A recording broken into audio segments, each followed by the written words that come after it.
أعوذ بالله من الشيطان الرجيم. بسم الله الرحمن الرحيم.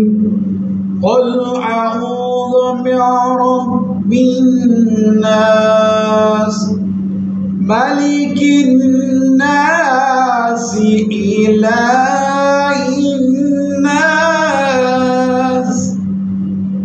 من شر الوسواس الخناس الذي يوسوس في صدور الناس من الجنة والناس. صدق الله العلي العظيم.